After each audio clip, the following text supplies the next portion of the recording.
All right, folks, welcome back to AWS Simplified. Today I'm going to be talking to you about one of my absolute favorite DynamoDB features, Global Secondary Indexes, or GSIs for short. Today I'm going to describe what they are, how they work, and how you can use them to perform some very flexible queries on your DynamoDB table. So stay tuned. All right, folks, so I figured the best way to explain what GSIs are through a practical example, walking through a potential use case. So assume that we have here some kind of bank account table, and our table contains three attributes, the account ID, the creation date, and the origin country. And we have four rows here, account IDs with 1, 2, 3, and 4, and the origin country kind of corresponds to where this account was opened. So by default in DynamoDB, we can do some very quick lookups on the account ID, provided you have the actual account ID so you know the one that you're looking for. So say for instance, if I had account ID 2, it would be very quick to look up this row that contains all this other contextual information. So this is all well and good. But what happens if our use case changes and we suddenly need to answer a very different question, a question that may look like this? So give me all the rows where the origin country is equal to Germany.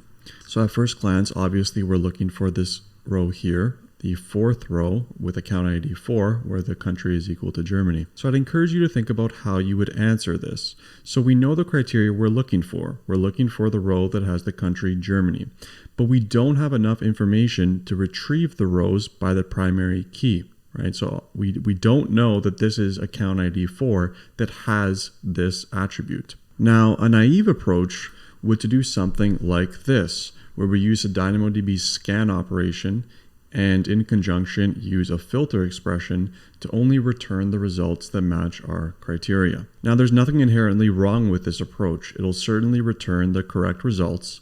However, recall that a scan operation scans every single row in your table. And as the size of your table grows to thousands, millions, billions maybe, this quickly becomes a very infeasible operation, both in terms of latency and in terms of cost.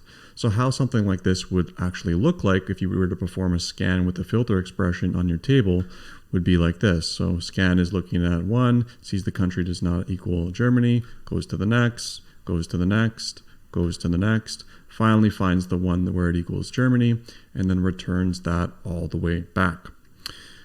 So it should be pretty obvious why this won't work from a latency or even a cost perspective.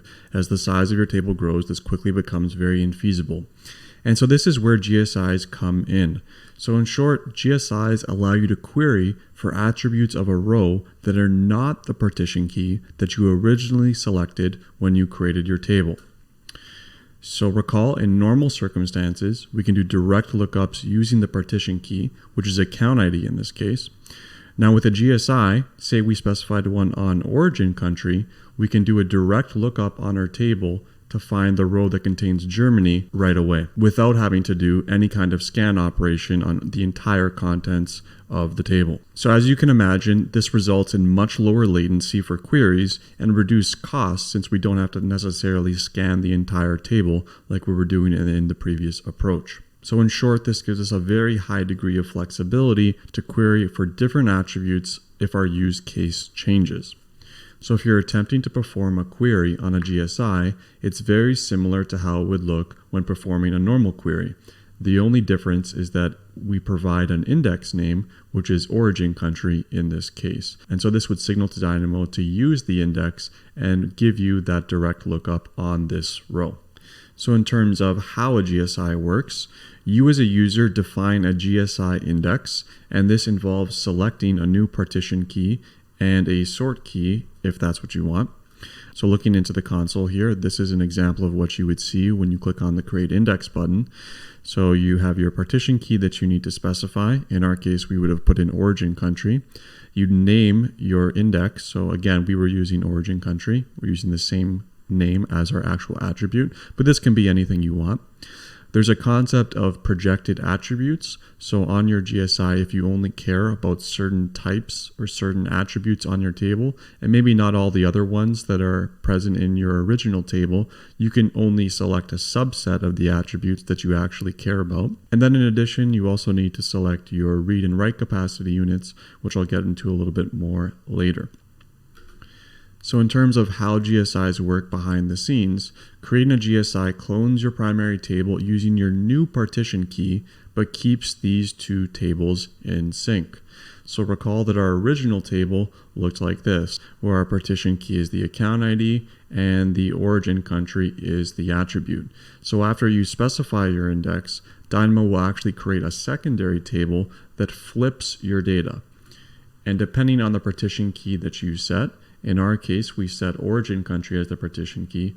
Now that is the true partition key. So we are going to be doing lookups on the origin country as opposed to the account ID when we provide origin country as the GSI index in our query expression.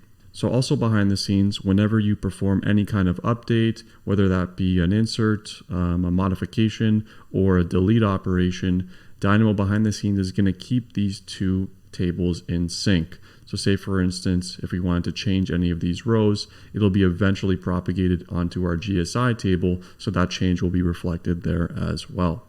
So moving on a little bit here, so your GSI table plays by the exact same rules as a normal Dynamo table. It's not special in any way. It's only a secondary table compared to your primary. So you have to worry about many of the same things that you worry about on your main table. So your partition key of your GSI requires uniform data distribution. So this is especially important if you're operating at high loads or high read and write capacities. Secondly, you need to define RCUs and WCUs separately on the index. So your index has its own settings that you can tune based on your use case. And third, you actually need to worry about throttling as well, since you can have throttling on your GSI table and not necessarily have throttling on your main table. If any of these terms seem confusing and you don't know what they are, I highly suggest checking out my video on DynamoDB schema design, where I talk about all these concepts in detail, and I'll put a clickable in the top right and a link to it in the description below. So in terms of gotchas, there's actually quite a few. So recall that with every GSIs, we are effectively creating a clone of our primary table. So writes to the main table result in the write to the GSI, which effectively double the cost of writing. So this isn't a free lunch. You're not just getting all the benefits and not having to pay for free. There's a cost that you incur by using a GSI. So that means if you have 5 GSIs on a table and you perform one write or one update to your original table, that's going to result in 6 updates in total, 1 to the primary and 1 for each of your GSIs. And you can actually have a maximum of only 20 GSIs, so this isn't an unlimited amount. Previously, this number was only 5 GSIs, but as of December, I believe, of 2018, they moved this up to 20, so you can have much more flexibility on queries for your table. Secondly, writes to the main table are eventually replicated on the GSI, and this typically happens very quickly, but there's no guaranteed SLA. And this is important leading up into the second point here, which is that you can have race conditions due to the nature of eventual consistency.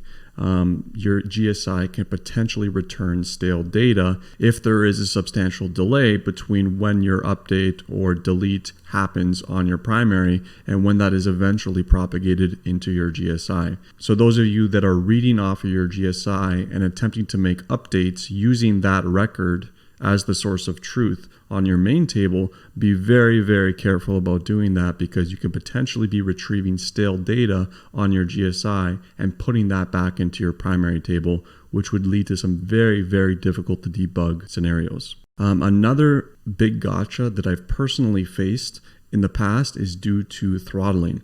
So you should keep your write capacity units on your GSI tables greater than or equal to the write capacity units on your main table.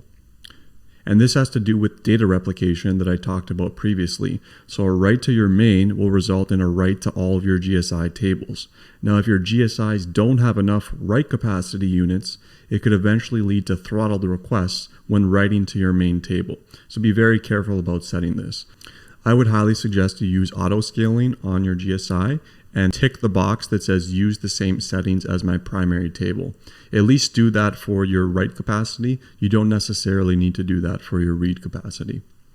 And the final point that I wanted to make is that you have separate metrics on your GSI, so you need to monitor them accordingly. So this means error counts, latencies, etc., all those things that you typically would alarm on or care about on your main table. You also need to set up alarms and care about those things on your GSI as well in order to maintain a healthy table. So thank you so much for watching, folks. If you've enjoyed this video, please don't forget to like and subscribe. If you have any comments or questions, please feel free to leave them in the comments section below. Thanks so much, and I'll see you next time.